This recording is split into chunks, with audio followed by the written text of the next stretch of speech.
Welcome back to the Artificial Fluency Podcast. Really designed to help you sharpen your English listening and writing skills.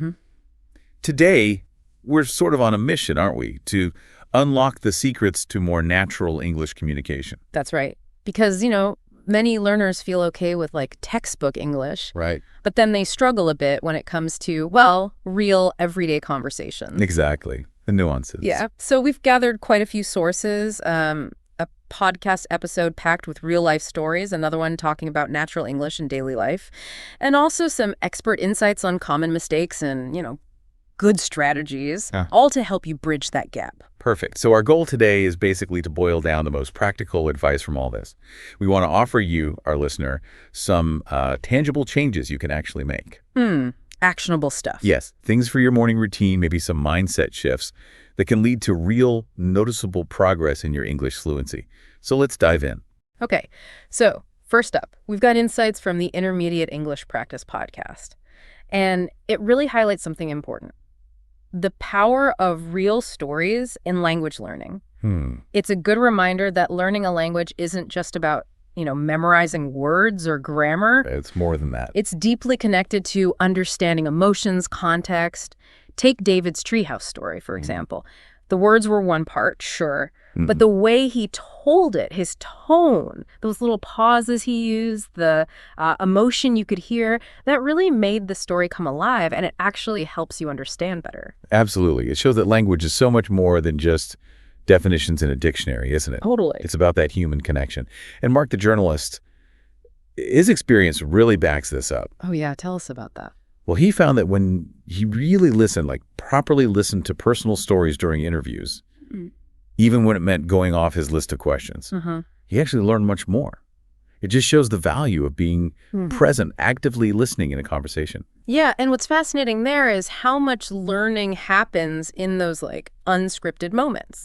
Spontaneous. Exactly. You need to be flexible, engage with what the other person's saying, pick up on those little cues that add so much understanding. Then there was Mr. Thomas, the retired firefighter. His storytelling was, well, incredibly effective. Right. How so? He used simple words, but they were really powerful. And he had this knack for pausing at just the right moment, for impact. His sentence, "We couldn't see anything, but we kept going because we knew someone needed help." That really stuck with me. Wow. Yeah. Such a fantastic example of how clarity and pacing can make your English spoken and written just so much more engaging. Exactly. His style really shows you don't need a massive vocabulary to be compelling. Not at all. It's about picking the right words and using rhythm well to get your message across powerfully. And Rachel, the baker story, that's another great one. It shows how learning comes through perseverance, right? And learning from mistakes in a real-world situation. Yeah. She had challenges but kept at it, listening, adapting. It's a really nice parallel to learning English, isn't it? It really is. There are ups and downs, but the key is just keep learning from those experiences. Yeah, those bumps in the road. Absolutely. Rachel's journey reminds us that progress isn't always, a straight line. You'll feel stuck sometimes, but often it's overcoming those tricky bits that leads to the biggest breakthroughs. We also heard Kareem's story about the man finding a job. Yeah. That really highlighted the tangible power of consistent effort. Right, and the hope that language skills can bring. Exactly. It's a good reminder of why you're putting in the effort to learn in the first place. And connecting that to the bigger picture, Kareem's story really shows the real-world impact of language ability. It's not just an academic thing. Yeah. It actually opens doors, gives opportunities, and can genuinely improve someone's life. Then there's Daniel, the bus driver. Yeah. His simple acts of kindness and his storytelling was just as clear, just as straightforward. It really demonstrated how everyday interactions, even simple ones, can be packed with learning opportunities and examples of natural, useful English. Yeah, what stands out about Daniel is how natural and sort of unforced his language feels. Right. It's a great reminder that you don't have to try and sound super formal or complicated to communicate well in everyday life. And Emily, the nurse, her experience with that worried mother who didn't speak much English was so powerful. Oh, yeah. It wasn't just the words she used, but her calm, clear communication. That's what helped the mother feel safe and understood. The delivery. Exactly. Her quote, "Kind words and a calm voice can help people more than we realize," It's so true, isn't it? Absolutely. It shows communication is about more than just vocabulary. It really brings home the importance of empathy in communication. Emily's experience shows that sometimes understanding and being understood goes beyond just the words. Yeah, it's the tone, the intention behind them. Then we had Richard the Builder's story, Changing Careers. He emphasized not being afraid to learn new things. Important lesson. And practicing clearly and kindly.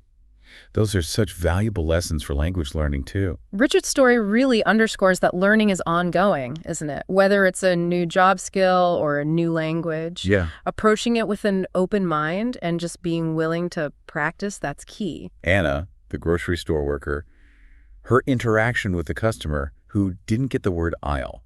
That was a perfect example. Right. What did she do? She adapted her language, spoke more slowly to make sure she was understood, and her realization afterwards, now I try to use easier words and speak slowly when I think someone is still learning English. That's a brilliant takeaway for all of us when we talk to non-native speakers. Yeah, Anna's insight really highlights how important it is to be aware of your audience. Totally. Adjusting your language to meet their needs makes a huge difference in communication. James, the delivery driver, his story about the flat tire showed his responsibility, how he stayed calm, and his simple language with customers. Your package is here, please sign here. Just great examples of clear, concise communication, even in quick transactions. James's experience shows that even in potentially stressful moments, clear, direct language works best. Yeah. Those simple phrases just get the job done, no need for extra complexity. We also heard about George the mechanic and his clear, direct explanations. That's how he builds trust with customers. Makes sense. Being straightforward, easy to understand, it's so important in any service situation. Absolutely. Clarity builds confidence. It builds trust in any interaction. And when you're learning English, focusing on being clear helps others understand you, sure, but it also boosts your own confidence. That's true. And Sarah, the teacher, helping Tom with his English using personalized practice, like flashcards and simple explanations. Tailoring it. Yeah, it really shows the power of adapting your approach to what the learner actually needs. Sarah's dedication just underscores how important individualized learning is. What works for one person might not click for someone else, right? Right. So finding what works for your own learning style is crucial. Helen, the flower shop owner, her simple, helpful customer interaction just showed how clear English leads to good outcomes, even in brief chats. Yeah, sometimes a few well-chosen words are all it takes. Exactly. Helen's story is a perfect example of how effective communication doesn't need to be super elaborate. Clear, helpful language can get great results, even in short interactions. William the postman, determined to deliver that package. He just politely asked, "Excuse me, can you help me? And do you know where this place is?"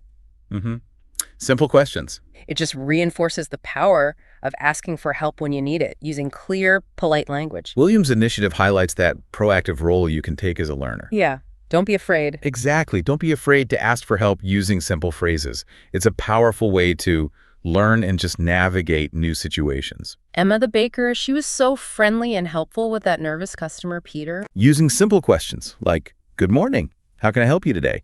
And reassuring things like, "Don't worry, I can help you choose." It just creates such a welcoming, comfortable vibe. Emma's approach really shows the impact of friendly, supportive communication. Creating that positive atmosphere makes communication so much easier, especially if someone's lacking a bit of confidence. And John and Robert, fixing the shed together, they use polite language even when problem solving, like, "Let's fix it together," and "Can you check this with me?" Teamwork. It shows how important respectful communication is, even when you're just trying to fix something. Indeed. That example shows how polite, collaborative language helps with teamwork and problem solving, makes even tricky tasks feel more manageable. Then we had Paul and Rachel sharing chores when Rachel was sick. Using simple household English like, "Let me help you. You should rest. I'll take care of it." Yeah. Very practical. So practical for everyday life at home. Those everyday phrases are really the foundation of communication in a household, aren't they? Learning and using them helps you manage daily routines and just show you care for others. Adam opening his fruit shop, he emphasized polite words and a positive attitude. Phrases like, "Would you like to try some fresh apples?" And "Thank you for coming. Have a nice day." Simple but effective. Shows how a little politeness and a smile go a long way in business. Adam's success just underscores how important Positive, polite language is for building customer relationships and creating that welcoming feel for your business. Linda and Mark fixing the kitchen sink. Using that simple teamwork English. Can you check this? Do you need help? I'll go to the store. Let's fix it. Again, just practical, everyday phrases for common stuff around the house. Those phrases are essential for effective communication when you share a living space, right? Yeah. They allow for clear requests and offers of help managing household tasks efficiently. Daniel's first day at the clothing store. The polite, professional English he used. Things like, welcome to our company. Please come this way. And would you like something to drink? Good examples for work settings. Yeah, great for anyone starting a new job or needing that professional touch. Daniel's experience introduces you to basic but really crucial phrases for professional interactions. Sets a positive tone, shows respect in a new workplace. George, the taxi driver, chatting with Henry, demonstrating polite conversational English in public. I'm late. How long will it take? I'll do my best. Thank you for your help. So useful. Really useful for getting around and interacting in public spaces. Those phrases are invaluable for navigating public transport and just engaging in polite transactions and brief chats when you're out and about. Helen, the grocery store owner, welcoming James, a new customer. Illustrating everyday shopping talk. Do you have fresh fruits? I'm looking for Can I have a bag, please? And yeah. You're always welcome here. Yeah, essential stuff. Essential vocabulary if you're living in an English-speaking place. Helen's interaction provides a really good model for basic shopping dialogues. It empowers you to confidently make purchases and interact with store staff in a friendly way. Robert and Emily's gardening story, showcasing English for hobbies and solving problems at home. Like, look at this. Does it look right to you? And maybe we need to change something. Good for shared interests. Great for talking about hobbies and working together on things. That scenario gives you practical language for discussing hobbies and collaborating on problems within a personal relationship. Strengthens communication around shared activities. Peter, mentoring Kevin at work, highlighting that polite, professional workplace communication. Welcome to the team. Let me show you how we do things, and can you check this before I send it? Important for careers. Yeah, important for career development and teamwork. Peter's mentorship offers key phrases for, like, onboarding new team members and fostering that collaborative, supportive work environment. Essential for professional growth. Susan and Rachel talking about Susan's sick son, demonstrating how to talk about health and give advice. Examples like, he has a cough and a little fever, and did you take him to the doctor? Sensitive topics. Sensitive, but important for everyday life. That conversation provides helpful language for discussing health concerns and offering or seeking advice in a caring, appropriate way, crucial for social support. Thomas and Sarah preparing to visit family, showcasing English for travel and family visits. Should we bring jackets?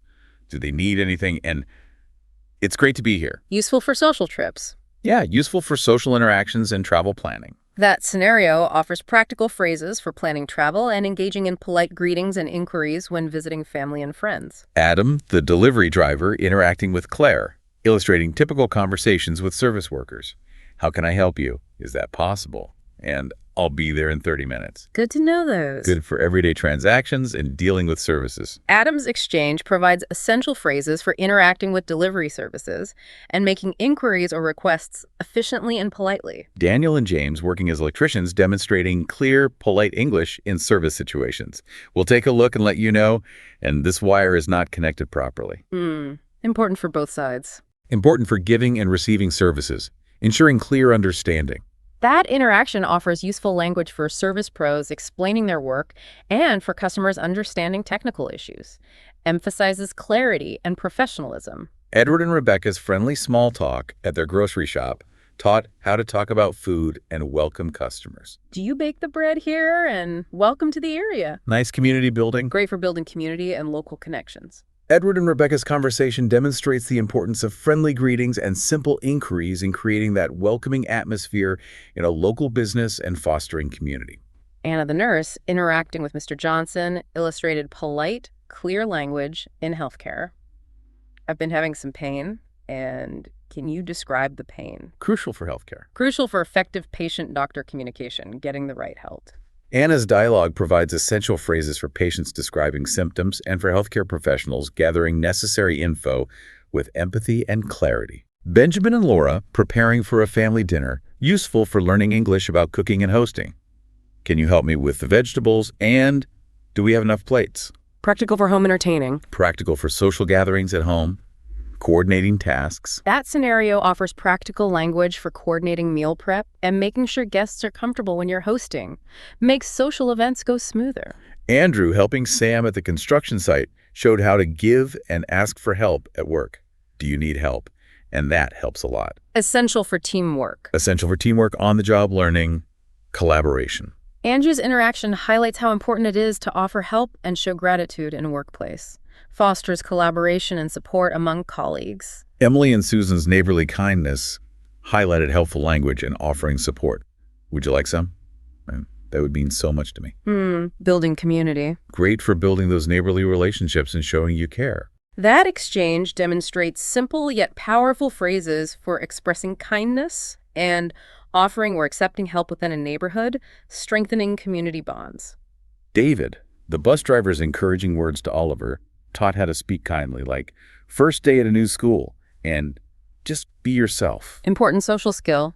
Important for social interactions, especially with people who might be nervous or facing something new. David's words offer valuable phrases for offering encouragement and building rapport with people in new or potentially stressful situations, fostering that sense of support. Rachel and Thomas, buying a house useful for learning about real estate terms. This one feels right, and let's make an offer. Big life events need vocabulary too. Important for navigating significant life events and understanding the related words. That scenario provides key vocabulary and phrases related to the process of buying a home, a big transaction many learners might face. Offers practical language for it. Henry, the repair shop owner, interacting with Grace, taught language used in shops. Can you fix it? And they look like new. Useful for everyday needs. Useful for everyday transactions, getting things fixed. Henry's dialogue offers practical phrases for customers seeking repairs and for service providers responding clearly and effectively. Paul's simple act of kindness and the friendship that followed illustrated friendly language like, do you need help with that? And small world. Shows how connections happen. Shows how connections can be made through simple, kind interactions. Paul's experience highlights the power of simple acts of kindness and the casual language used when you're forming new connections and building relationships. John, the coffee shop worker, talking with Sarah, the writer, is great for learning how to greet people, ask about their work, the usual coffee today, and how's the book coming along? Good for building rapport. Useful for building rapport with regulars, engaging in light conversation. John's friendly greetings and inquiries demonstrate how to build rapport and engage in light conversation with familiar customers, fostering a sense of community. And we even had that brief mention of Anna and Tom planning their surprise anniversary trip. Oh. It really does show how English is just woven into every part of our lives. It truly illustrates that English learning isn't just stuck in textbooks, is it? It's an integral part of everyday life and all kinds of human interaction. Okay, now for a really important part. Our next section, drawing from those Matinya Pushtaril notes and the podcast English episode, focuses on spotting common pitfalls that can trip English learners up. The common mistakes. Exactly. And more importantly, embracing effective strategies to actually overcome them. Right. What's insightful here is we're shifting focus a bit. We've seen natural English in action. Yeah. Now we're looking at the internal challenges learners often face and the practical techniques they can use to make real progress. Precisely. One of the most common mistakes, I think, is treating English like a school subject you have to memorize, like a list of facts. Instead of a skill. Instead of a skill that needs practice. Yeah. Like riding a bike or swimming. You can read all the books about swimming, but you won't learn until you actually jump in the water and start trying. That's such a powerful analogy. You wouldn't expect to become a great cyclist just by reading the manual, would you? No way. Language learning needs active engagement, experimentation, and yes, making mistakes. Those are like wobbling on the bike before you find your balance. And speaking of mistakes, that paralyzing fear of making them is another huge hurdle. Oh, definitely. So many learners, even really smart people, just hesitate to speak because they're afraid of not being perfect. But as our source pointed out, making mistakes isn't just normal. It's absolutely essential for learning. Think about a toddler learning to talk. Yeah. They make endless errors, but they just keep trying, totally unafraid. And that's how they eventually master their first language. That mindset shift is so important. Instead of seeing mistakes as failures, Right. Try to see them as like valuable feedback. Each error is a chance to learn and get better. It's about being brave enough to experiment and learn from it. Then there's the trap of translation dependency. Constantly translating every single word and phrase in your head before you speak. Yeah, that slows you down. It creates such a delay, makes natural conversation flow basically impossible. Native speakers don't break down, how are you, word by word. No, it just comes out. Comes out automatically as a whole chunk. Translation can be a useful crutch, maybe in the very, very early stages. Maybe. But relying on it too much actually holds back fluency. The goal is to build a more direct link between your thoughts and how you say them in English, without constantly detouring through your native language in your head. We also see learners prioritizing memorization over actually using the language. You might ace a grammar test, recite complex rules perfectly. Yeah. But if you freeze up trying to order a coffee or ask for directions, what's the real-world benefit? Good point. Language is for communication, first and foremost, not just for exams. This really highlights the importance of focusing on functional language. Being able to communicate effectively in everyday situations is way more valuable than just knowing grammar rules theoretically. Definitely. It's about being able to use the language in real life. And a lack of consistency. That's another common stumbling block. Language learning is a bit like tending a plant, isn't it? How so? Well, watering it loads once a week isn't as good as watering it a little bit every day. Right. Little and often. Exactly. Cramming before a test and then ignoring English for weeks just doesn't lead to lasting progress. Consistency, even in small amounts, is far more effective than those sporadic bursts of intense study. Right. Regular engagement keeps your brain active and allows for gradual, steady growth in your language skills. So what are some effective strategies then to tackle these challenges? Well, one technique that came up is shadowing. Shadowing. That's where you listen to someone speaking English and you try to repeat exactly what they say right as they say it, mimicking their pronunciation, rhythm, intonation. Shadowing is a fantastic technique for really fine-tuning your pronunciation and getting a feel for the natural flow of spoken English. It helps train your ear to recognize the sounds and your mouth to produce them more accurately. And creating daily English routines is key. Little and often is definitely the way. Yeah. Our sources suggest weaving English into your morning routine. Maybe listening to a podcast while making breakfast, or practicing speaking to yourself about your plans during your commute, or even just summarizing your day in English before bed. These are practical, easily integrated strategies. By weaving English into things you already do every day, you make learning a natural, sustainable part of your life, not just another chore you have to do.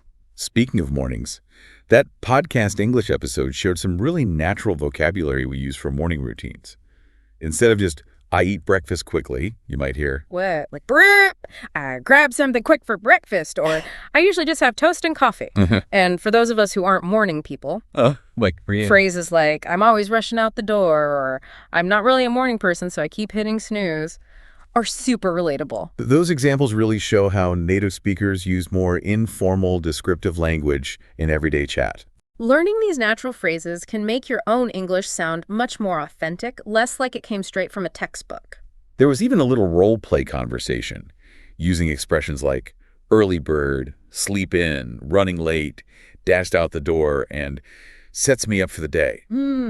It really highlighted how important it is to add your own opinions and feelings into conversations to make them more engaging. That role-play emphasized that real conversations aren't just about swapping information, are they? No. They involve sharing your perspective, your emotions, your personal experiences. That makes the interaction much richer, more meaningful. The episode also covered natural vocabulary for work and professional life. Instead of a formal, I arrived at my workplace at 9 a.m. Yeah, nobody says that. Right. You're much more likely to hear, I got to work around 9.0, or I made it to the office by 9. And instead of, I have many tasks, You'd say, people often say, I've got a lot on my plate right now, or I'm juggling quite a few projects. I know I've definitely said I'm swamped more times than I can count. these are very common, informal ways to talk about your workday. Getting familiar with these phrases will help you understand colleagues better and join in workplace chat more naturally. We also learned some great ways to talk about successes, like we knocked it out of the park, or we absolutely crushed that presentation. Nice. Positive ones. And also about challenges, like we hit a few snags along the way, or we ran into some issues with a client.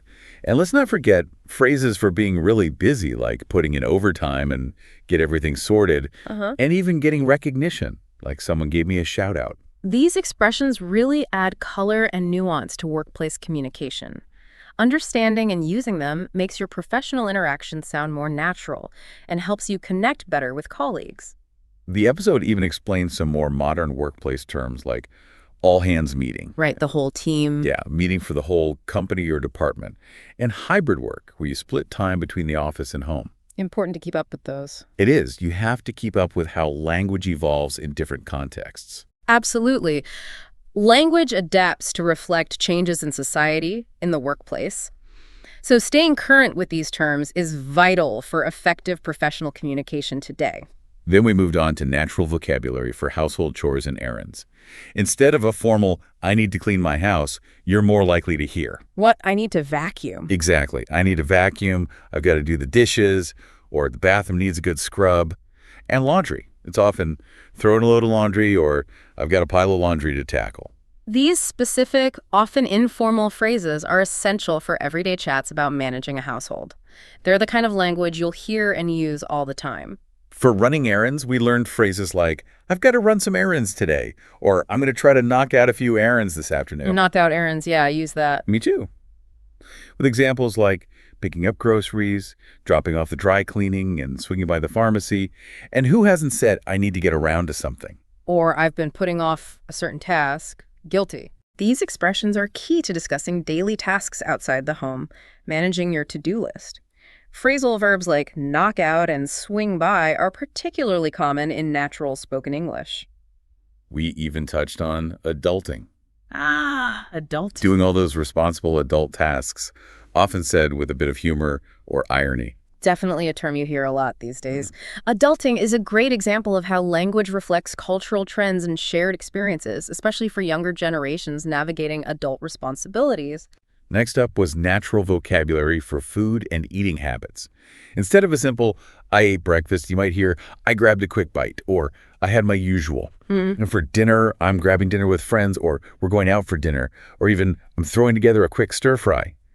And so many ways to say you're hungry, I'm starving, I could eat a horse, I'm absolutely famished, or the more British, I'm peckish. Food is such a central part of daily life, isn't it? So having a rich vocabulary to talk about it is essential. These informal phrases make conversations about meals much more natural and engaging. And ways to say you really enjoyed your food that really hit the spot, or I'm absolutely stuffed. Or the opposite. Or if you missed a meal, I completely skipped lunch because of back-to-back meetings. And of course, describing delicious food as to die for or house-made, and the idea of treat yourselves. These expressions add flavor to conversations about food, letting you express your experiences and preferences in a more vivid, relatable way. We also learned about meal prep. Yes, preparing meals ahead. Yeah. And even the phrase, gone a bit overboard with an ingredient. It's all those little relatable details that make language feel natural. Exactly.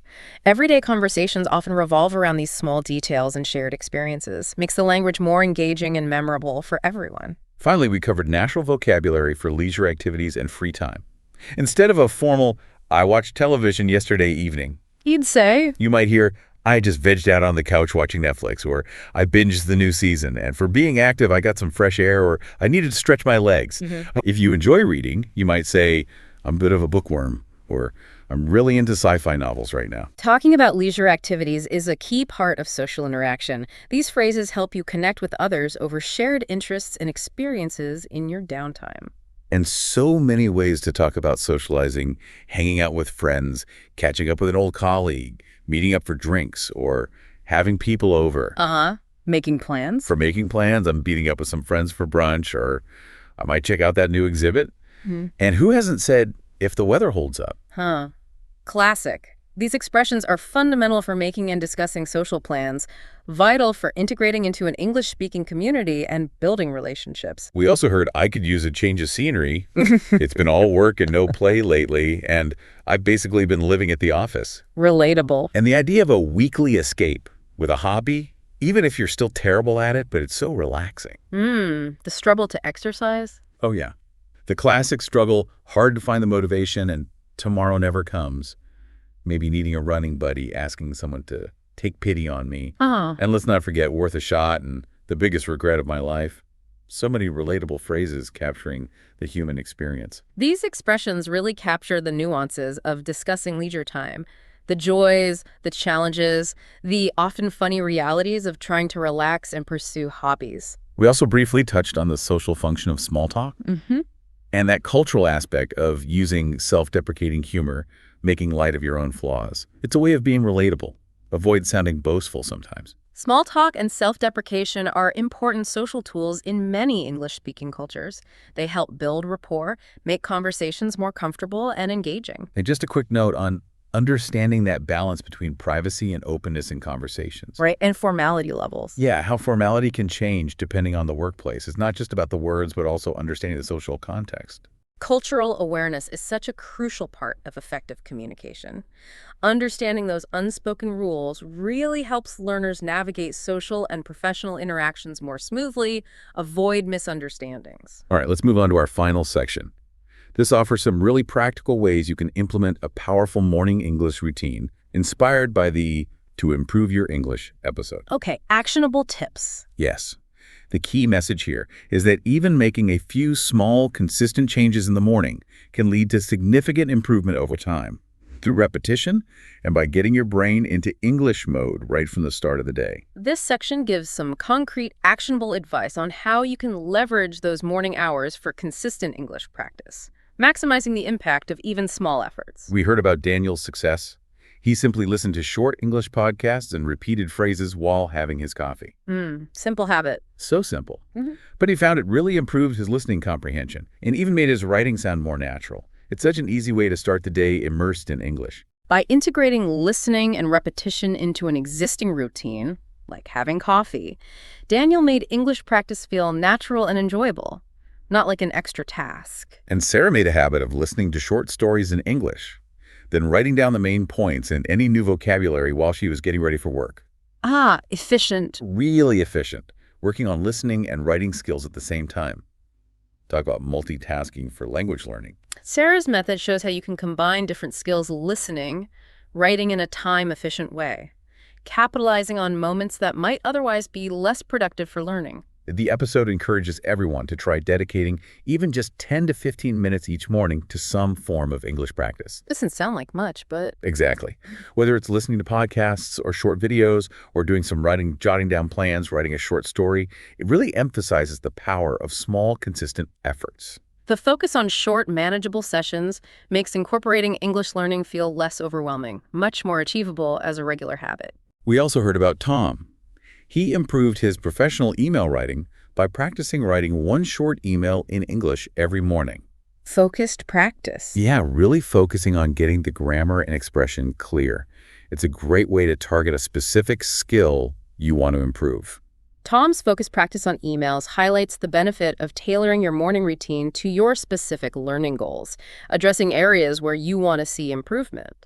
And James found that speaking to himself in English while getting ready, just describing what he was doing or his plans, really helped build his speaking confidence. No partner needed. Exactly. No need for a conversation partner first thing in the morning. Speaking to yourself can be a really valuable way to practice fluency and build confidence without the pressure of interacting with someone else. Lets you experiment in a low-stakes way. Another great suggestion was passive listening. Playing English podcasts or news in the background while you have breakfast or do other morning stuff. Your brain picks things up. It does. Your brain picks up more than you might consciously realize. Passive listening can be surprisingly effective for getting used to the sounds and rhythm of English. Creates a more immersive environment even when your main focus is elsewhere. Reading a short book or article in English each morning, jotting down new words, like Anna did, that can gradually improve your reading speed and expand your vocabulary. Consistency is definitely key there. Regular reading is fundamental for expanding vocabulary and improving overall comprehension over time. Makes it a valuable part of any learning routine. Setting daily reminders for yourself to practice English, even for a short time. Simple, but really effective for staying on track. Yeah, don't underestimate the power of a little nudge. Right. Keeps you consistent. Reminders can be incredibly helpful in establishing a consistent habit, ensuring your English practice doesn't get forgotten in a busy morning. And using those in-between moments, walking, cooking, cleaning, for English listening practice, like Emily did. Great way to maximize learning opportunities throughout the day. Integrating English listening into those everyday activities turns passive time into valuable opportunities for language exposure. So just to recap some key morning routine ideas. Try to write something daily. Speak to yourself. Listen actively, read a little, set reminders, and use your time wisely by fitting English into existing routines. Those are all really practical, accessible strategies almost anyone can incorporate into their morning, no matter how much time they have. We also heard about Mark, who overcame his speaking hesitation by talking to himself in English for just 10 minutes each morning. Focusing on fluency. Yeah, focusing on speaking fluently. It's all about getting comfortable with the sound of your own English voice. Mark's experience really reinforces that speaking practice doesn't always need another person. Talking to yourself can be a powerful tool for building confidence and fluency privately. And Rachel made a habit of writing quick summaries of news articles or blog posts each morning. Good for comprehension and writing. Fantastic way to improve both reading comprehension and writing clarity, plus vocabulary all at once. Summarizing helps solidify your understanding of what you've read and gives valuable practice in expressing ideas concisely and clearly in written English. The importance of daily listening to really get used to the natural flow of conversation came up again. Laura shared how listening to podcasts during breakfast helped her understand faster speech better. Training your ear is crucial. So crucial. The natural rhythm of English. Consistent exposure to spoken English helps your brain adapt to the natural speed, intonation, and flow of native speakers, improving your overall listening comprehension. Watching short English videos, then re-watching them to focus on different things, vocabulary, grammar, body language like John did. Using visuals, too. Yeah, a really effective way to learn using both audio and visual cues. Using video provides both auditory and visual context, which can significantly enhance understanding and retention. Rewatching allows for deeper analysis of how language is used. Setting small, achievable daily English goals for yourself and then tracking your progress, like Emma did. Motivation. It really helps you stay focused and motivated. It's important to acknowledge and celebrate those little wins. Setting goals provides direction and a sense of accomplishment, can be incredibly motivating, helps you stay on track with your language learning journey. Simon found listening to podcasts about real-life situations helped him get familiar with natural English speed, slang, everyday phrases. Stuff you don't find in textbooks. Exactly. The stuff you don't always find in textbooks. It's all about immersing yourself in authentic language. Exposure to real-life conversations helps you acquire practical, everyday English that goes beyond formal instruction, gives you the tools for natural communication. Lily's approach to vocabulary building was focusing on just a few new words each morning, using flashcards or other methods. Little by little. Shows that consistent targeted vocabulary work really pays off over time. Regular vocabulary review and practice are essential for building a strong, active vocabulary. Focusing on a few words each day makes it manageable and effective. And the importance of regular speaking practice, even if it's just talking to yourself in the mirror, like Tom found helpful, really can't be overstated. Builds muscle memory. Yeah, builds that muscle memory for speaking, getting more comfortable expressing yourself out loud. Consistent speaking practice in any form helps improve fluency, reduce hesitation, and build confidence in your ability to express yourself in English. Sarah also recommended listening to English spoken with different accents.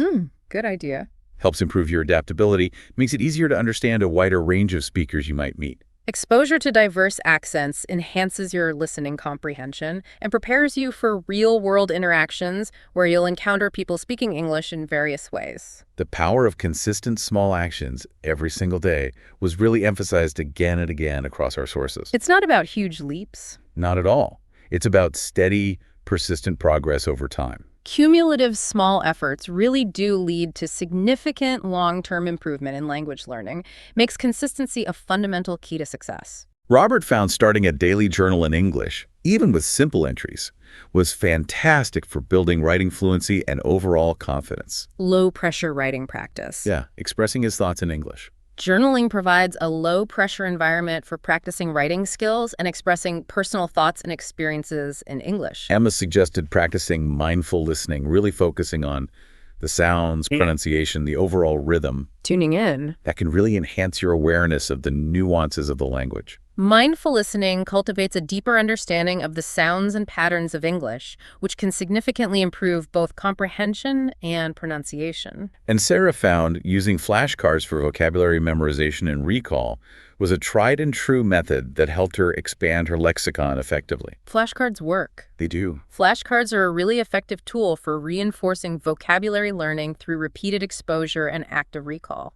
Setting yourself personal learning challenges each day or week can also add an element of fun and motivation. Like what? Could be anything. Learning 5 new words, having a short conversation with yourself on a specific topic. Challenges provide a sense of purpose and can make learning more engaging and rewarding, pushing you to actively use what you're learning. John recommended trying to integrate English into your daily life as much as possible. Like changing phone settings. Yeah, changing language settings, trying to think in English, creates a truly immersive learning environment. Immersing yourself in English by using it in everyday situations helps reinforce your learning and makes it much more practical and relevant to your life. Emily suggested using English for everyday tasks like following recipes or making shopping lists in English. Connects language to practical needs. It does. Applying English to daily tasks makes learning more relevant and memorable as you're using the language for tangible purposes. Daniel found writing short reviews in English after watching a movie or trying a new restaurant was a great way to practice expressing opinions and using new vocabulary. Structured practice. Yeah, in a structured way. Writing reviews provides valuable practice in expressing opinions and structuring thoughts in written English while also reinforcing new vocabulary. Rachel suggested watching short English videos with subtitles, then maybe rewatching without to test your understanding. Good way to build listening skills. Great way to gradually improve listening comprehension. Using subtitles can help bridge the gap in understanding, and gradually removing them encourages you to rely more on your listening skills. And just to reiterate, James found simply talking to himself in English regularly was incredibly helpful for building speaking confidence without pressure. Self-talk again, convenient and effective for practice and confidence in a private setting. John also found it helpful to focus on English related to his personal interests, like cooking. Makes it more enjoyable. Learning vocabulary and phrases related to your hobbies makes learning more enjoyable and relevant. Learning English through topics you enjoy makes the process more engaging and helps you acquire vocabulary you're actually likely to use. Rachel also emphasized the benefit of daily writing, even just short paragraphs. Consistent writing practice really helps improve overall fluency and grammatical accuracy. Consistent writing practice, no matter how short, contributes significantly to improving writing skills and solidifying language learning. Tom advised creating personalized flashcards with example sentences for new vocabulary. Context is key. Helps you understand how the word is used in context. Creating personalized flashcards with example sentences enhances your understanding of new words and helps you remember how to use them correctly. Liam suggested using visual aids like labeling objects around your home in English. Simple but creates passive learning. Yeah, a constant passive learning environment. Labeling object provides a continuous visual reminder of English vocabulary in your daily surroundings, reinforcing learning passively. Ben recommended making speaking a priority, even if it means finding a language exchange partner online or practicing with a friend. Real interaction is important. So important. Engaging in conversation with others is essential for improving fluency and gaining practical communication skills in real time. Sarah found practicing mindful listening by replaying and repeating podcast segments really helped her with auditory comprehension and pronunciation. Focused repetition. Yeah. Mindful listening through repetition and focused attention helps refine both your understanding of spoken English and your own pronunciation. Michael reiterated the value of setting small, achievable daily goals for English learning. Keeps you motivated, makes progress feel tangible. Exactly. Small, achievable goals make language learning feel less overwhelming and provide a sense of continuous progress and accomplishment. Lily encouraged active listening, trying to summarize and repeat phrases from podcasts or videos. Helps you really engage. Active listening techniques like summarizing and repeating help solidify understanding and improve memory of what you've heard. James suggested shadowing, mimicking the pronunciation and rhythm of native speakers as a really powerful technique for improving your own spoken English.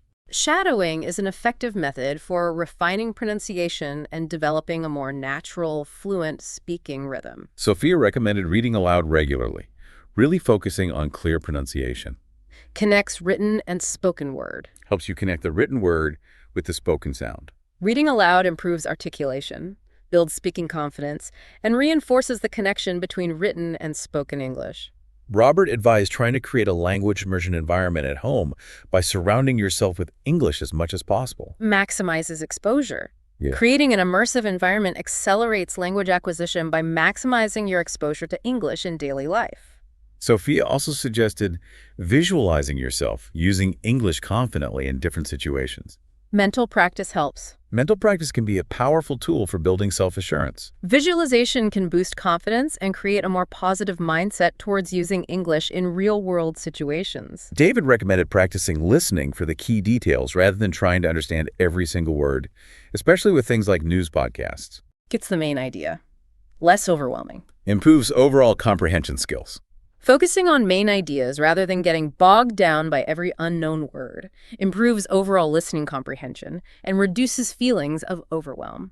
And finally, Jessica and Daniel suggested incorporating language exchange into your routine. For that practical speaking experience. Invaluable practical speaking experience with native speakers. Language exchange offers a fantastic opportunity for practical speaking practice with native speakers in a supportive, reciprocal learning environment. Wow. Okay, that was a truly deep dive, wasn't it? So many practical methods and mindset shifts you can adopt to really boost your English language learning journey. Absolutely. And the great thing is, many of these strategies involve making small, incremental changes, things that can be easily woven into your existing daily routine. So for you, the learner, we really encourage you.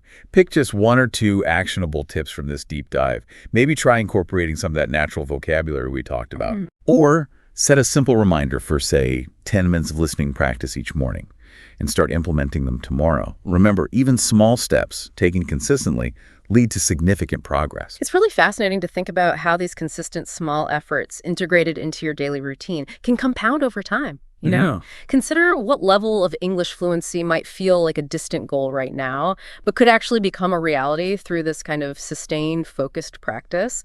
And perhaps more broadly, what other areas of your life could also benefit from this same approach, making small, consistent efforts that add up to big results over time? Basically, this is your way to get really informed fast. We look at different sources, pull out the key stuff, all for you.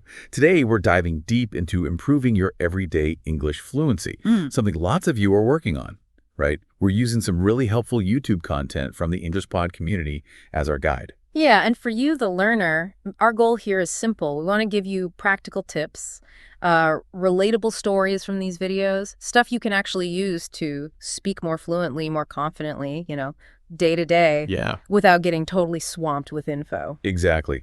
We've got 2 main videos we're looking at. One's called How to Speak English Fluently Every Day, Intermediate English Practice, Learn English with Podcast. And the other is Intermediate English Practice, Making Small Talk with New People, Learn English with Podcast. So we're going to pull out some key strategies for, boosting that fluency and getting more comfortable with small talk. Okay, so let's start with the real core of it, something both videos really hit on. Practice, like consistent, real-world practice every day if you can. Absolutely. It's not just about knowing words, is it? It's using them. Right. One video had this great little story about Sarah in a coffee shop. At first she said, "I want a coffee." And, well, it just sounded a bit blunt, maybe. A little bit, yeah. But then she switched it to, "Could I have a coffee, please?" Yeah. And boom, it sounded way more natural, more polite. And it's such a small change, but it highlights something important. Using phrases like, "could I have," or "I would like," instead of just "I want," it's not just about politeness. No? Well, it is polite, but it also shows you understand the sort of social side of the language, how things are actually said. And that little change, it probably boosted her confidence, too. Makes sense. The video also mentioned Mark, a native speaker, actually. Yeah. And he actively practices, too, with colleagues, neighbors, when he's out shopping. That's a great point. Even native speakers fine-tune things. So for learners, applying what you know in those everyday spots, that's absolutely crucial. It makes it stick. So how can you actually do that? Yeah. The videos had some really practical ideas. Yeah. Like when you're shopping. Right. Don't just point. Yeah. Try saying, "How much does this cost?" Or, "Where can I find the milk?" And there was that quick example, too, about overhearing someone in the supermarket saying the tomatoes were in aisle 3 next to the cucumbers. Oh, yeah. It's such a simple, everyday thing, but that is everyday English. Listening to that, paying attention. And then trying to use similar phrases yourself later. Exactly. It's about tuning your ear. The videos stress listening to native speakers, their word choices, how they ask questions, even casual stuff like how they answer, "What's up?" Like saying, "not much," or "just relaxing." Yeah, precisely. It's those little things that make you sound more, well, natural. It helps you catch the rhythm of the language. It's also about noticing how English speakers often use pretty simple sentences for daily stuff. "I went to the gym. I had lunch with a friend." Totally. They're not usually super complicated descriptions. So practicing those basic sentences about your own day, that builds a really solid foundation. And importantly, the video reminded us making mistakes. Totally okay. Expected, even. Oh, absolutely. It's part of learning anything.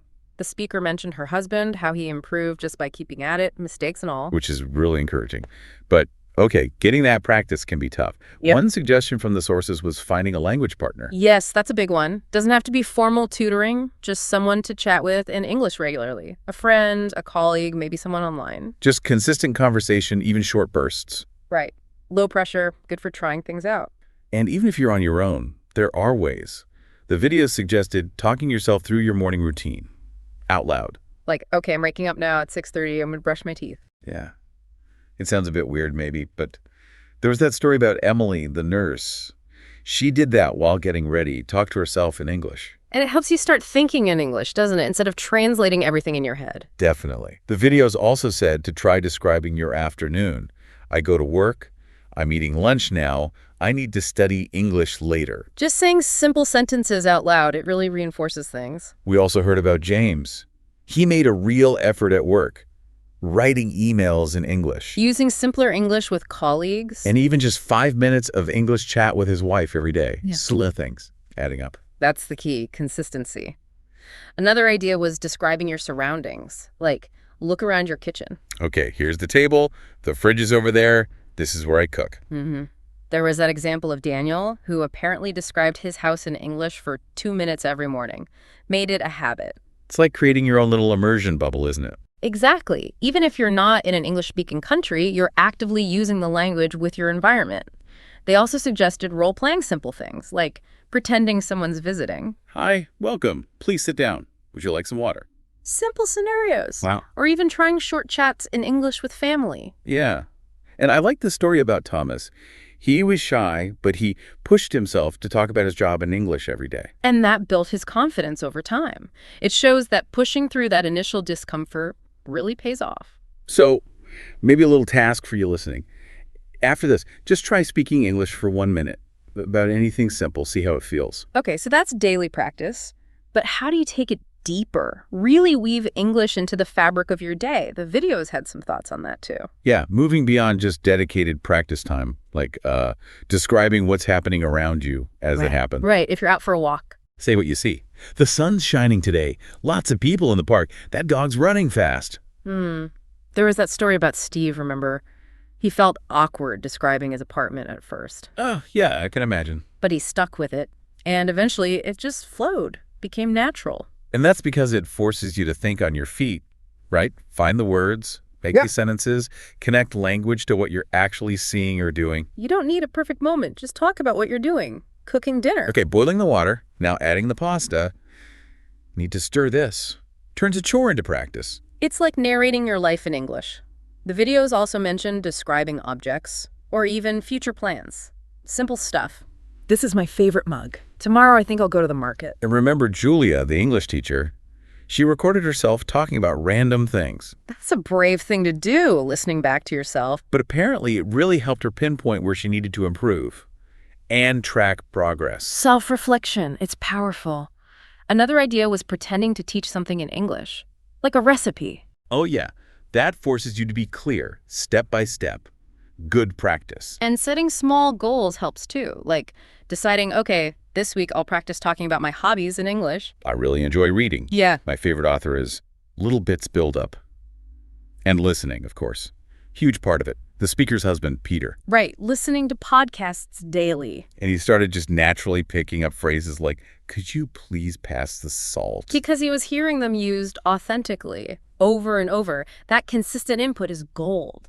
You absorb the rhythm, the intonation, not just the words. The video suggested listening to simple conversations and even repeating what you hear, mimicking, Yeah, shadowing. It can really help with the pronunciation and flow. and using English out in the world. When you're shopping, running errands, ask for help. Excuse me, how much is this? Do you have this in a different size? Might feel a bit scary at first, Mm-hmm. but each time is practice, real-world practice. The videos kept saying, it's about consistency, not perfection. Real conversations are key. Absolutely. Progress over perfection. More examples came up. Robert planning his day out loud in English. Sarah talking through making coffee. Daniel recording voice notes about his day. Small integrations, big results over time. Even when you're just walking or running, describe your surroundings. Or before grocery shopping. Make the list in English. Practice saying the items. Exactly. And Emma from Australia, she just had short chats with herself daily. Hi, it's Emma. How are you today? Simple self-talk. Builds confidence. Keeps the language active in your mind. They also suggested practicing while driving. Pretend you're talking to someone. Or at work, or while studying. Say Work- things out loud. Practice explaining concepts. The core idea seems to be pick one simple daily activity and describe it in English. Make it a habit. Yeah, keeps it manageable. Fluency is built bit by bit, right? Little by little, constant practice, like James, the teacher, describing his commute. Or Claire, the software developer, talking about her work in English to remember tech terms. So talking about daily tasks, professional goals, it all helps. Emily, the nurse, rehearsing what she needed to say to patients. And journaling. Even a few sentences a day in English. Daniel, the student, found it helped his writing and speaking. Because it gives you space to think, maybe look up words without pressure, and reading those entries aloud bridges writing and speaking. So bottom line, just keep describing things around you. As you walk through your house when you're outside, keep the English flowing. Okay, let's shift gears slightly. A really crucial skill tied into fluency and confidence, especially in new situations, making small talk. Ah, yes, small talk, that thing that can feel so awkward sometimes. It can, can't it?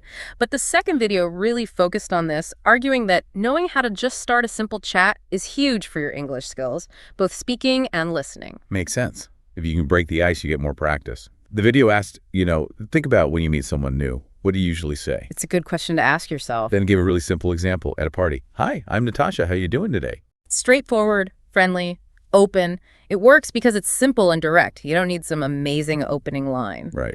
Another one was David at a coffee shop asking someone about their book. Hi, is that book any good? Again, using the shared environment. Casual, low pressure. Keeping it simple is key, especially if you're nervous. Like meeting a new colleague. Sarah. Hi, Sarah. I'm Natasha. How long have you been working here? Easy, relevant. And small talk is often about finding that common ground, isn't it?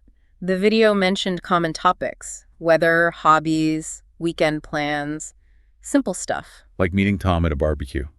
So Tom, how do you know Sarah connects through a shared person? Makes it feel less random. And remember, the goal isn't usually a super deep conversation. It's about being friendly, showing a bit of interest, keeping it light. Yeah, asking, do you have any plans for the weekend? Fits that perfectly. Non-intrusive, opens the door. The video suggested trying something like, hi, my name's Natasha. Are you from around here? At a cafe? Just putting yourself out there a little, but it needs to feel genuine, right? Authenticity matters. Definitely. The speaker shared her own example at a networking event with Jack. Hey, Jack, so what brought you here today? It fits the context. And listening is just as important as talking in small talk. You ask a question. Then you actually listen to the answer. It lets you ask follow-up questions, keep it going. And if you can relate to what they say, even better. They mention cooking, ask about their favorite dish, shows you're engaged. The video had an example for a waiting room. I hope we don't have to wait too long. Are you here for a checkup or something else?